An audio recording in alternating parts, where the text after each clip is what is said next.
Now, the issue that we are talking about is about the inheritance of the Oxley house, the family house of the Prime Minister. You might ask, why does this issue concern yourself? What does it have to do with you? Well, frankly, that's the whole point. It is supposed to be a personal issue that is dealt with just by the Prime Minister and his family. But this series of events that has happened so far has shown that the Prime Minister does not show any care for a fundamental principle in democracy, and that is the separation of powers. That power is not supposed to be concentrated in the hands of a few people in any country, and especially a democracy. Because when we elect people to represent us, they have the power to write legislation. They are not supposed to be able to decide everything in the country. They do not have full control over our country. Because a country isn't the rule of just that few people. It belongs to all of us. Now, you would have known these phrases of power, of how total power is bad. You know them in your heart, that absolute power corrupts absolutely.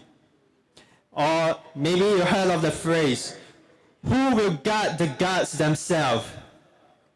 We have put these people, we have elected these people to guard our country. But they have to abide by the same system of laws that all Singaporeans are held accountable for.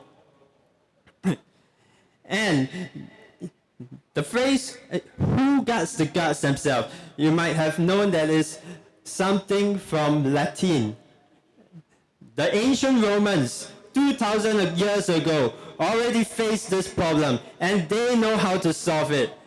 That is, they had a system where the Senate will keep in check the power of the emperor. And that is a requirement in any democracy, that you cannot have unchecked power. Parliament's role is to make laws. They are not to interfere in the enforcement of these laws. That is the role of the judiciary, the role of the courts of law. If the Parliament were to do both, to write the laws and then to decide how the laws are to be carried out, then there is no oversight at all. There will be judge, jury, and executioner. They can interpret their words however they wish and do what they think is best for themselves. And so, in this inheritance issue, I myself was astonished to see ministers getting involved in a dispute in their official capacity, in a family dispute. When the Prime Minister sets up his own ministerial committee to decide about the result of his family's home, the charge leveled against him is the abuse of power, that he is using the apparatus of the government beyond his scopes of duty, which is just to be there to write the laws.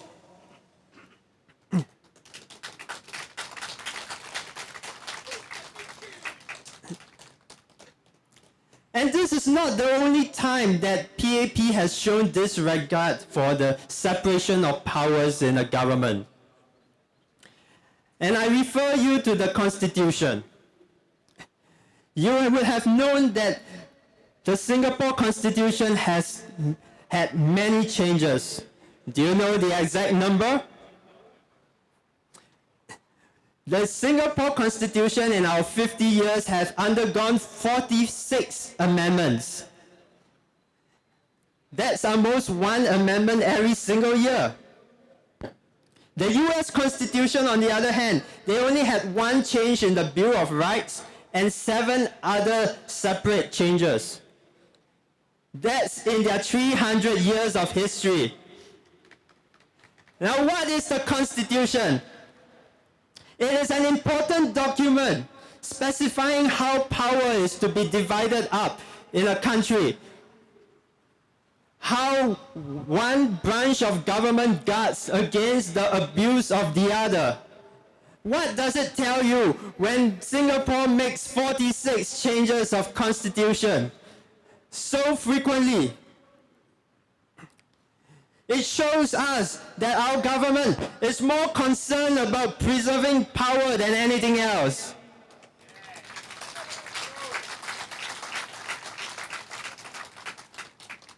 And how do they consolidate their power? They create these GRC systems where they can elect totally unknown people together with their ministers. What you call them? Parachuting their people in, right? Total new faces.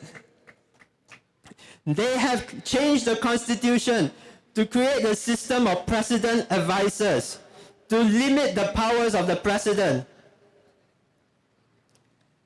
They have changed the constitution to give a racial condition to our presidential election. What does this say? That they don't trust us to elect our own people.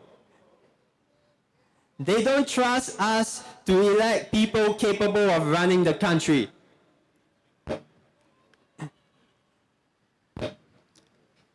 So now, the presidential decisions have to go through these presidential advisors. The president has no power on his own. Now, why then does the government, does the Prime Minister himself have the power to appoint these changes, the power to appoint these advisors? Is it only because he is the person in charge of running the government today?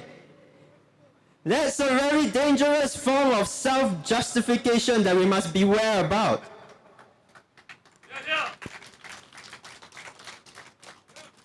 More importantly, we must beware of this government that shows a disregard for proper procedures.